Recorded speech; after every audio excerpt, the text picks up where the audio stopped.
Et ce à quoi vous avez fait allusion il y a un instant, j'y reviens, c'est une réunion qui a eu lieu le 17 mars 2007, à laquelle j'ai été mêlé par le plus grand des hasards, parce que j'avais des jours en retard, il fallait que je vienne pointer. Donc avec ma carte, je suis rentré, et là, il y avait des nœuds papes partout. Le pape, l'hyperclasse, en fait. Ah ben, c'était top, la super classe invisible. Et je reconnais Kissinger. Il y avait Brzezinski, il y avait des grands patrons, Anne Lauvergeon, il y avait avec des petites tables très bien achalandées. Et ils parlaient entre eux, puis il y a eu les discours, et je suis resté jusqu'au bout. Et en fait, ce que j'ai compris, c'est que c'était la trilatérale branche Europe. Ils étaient 400. Et il disait qu'il faut détruire les nations. Il disait qu'il faut détruire l'homogénéité des nations. Très intéressant. Pour pouvoir augmenter les marchés. Avoir le marché planétaire de masse. Et c'est eux qui ont inventé le mot gouvernance mondiale. Ils parlaient du réchauffement climatique. Ils disaient que dans les écoles, au lieu de dire aux enfants « sauvez votre pays, sauvez votre région, sauvez l'arbre qui est en face de chez vous », non, sauvez la planète, c'est là. Et ils parlaient de la nécessité de réunir dans le même combat les deux libéralismes, le libéralisme économique, en faisant sauter les frontières, et le libéralisme sociétal. Ils ont le droit de discuter entre eux, ce sont des chefs d'entreprise, ou discuter aussi avec des chefs d'entreprise, ils l'ont fait au Parlement européen, et pas forcément un complot. Absolument, c'est pas forcément un complot, ils n'ont pas besoin de comploter, ils ont le pouvoir. Ce que m'a dit un jour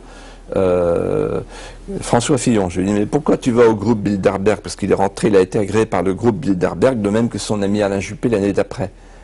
C'est quoi? Dans l'évangile, on dit, faut pas mettre la lumière sous le boisseau. Ça vaut pour la franc-maçonnerie aussi. Pourquoi ils se cachent, ces gens-là? Pourquoi ils se cachent? Il vous a répondu quoi? Et il m'a répondu, incroyable la réponse, il m'a dit, que veux-tu, c'est eux qui nous gouvernent. Voilà. Donc en fait, le groupe Bilderberg, la trilatérale, ça existe. Alors, la différence entre moi et beaucoup d'autres, c'est que beaucoup de gens disent, ah, c'est le complot, la conspiration mondiale. Non, mais non, ils ont le pouvoir. Ils ont le pouvoir. Et là, ils parlaient de quoi? C'est pas une conversation, là. Ils disaient, voilà les objectifs. Et parmi les objectifs, ce jour-là, en 2007, il y avait le fameux traité transatlantique. Et ce traité transatlantique qui se prépare, c'est un traité qui va installer un tribunal arbitral privé permettant aux entreprises multinationales, nationales, de traîner les États, de faire condamner les puissances publiques. C'est un traité dans lequel, par exemple, les appellations contrôlées, les appellations protégées disparaîtront.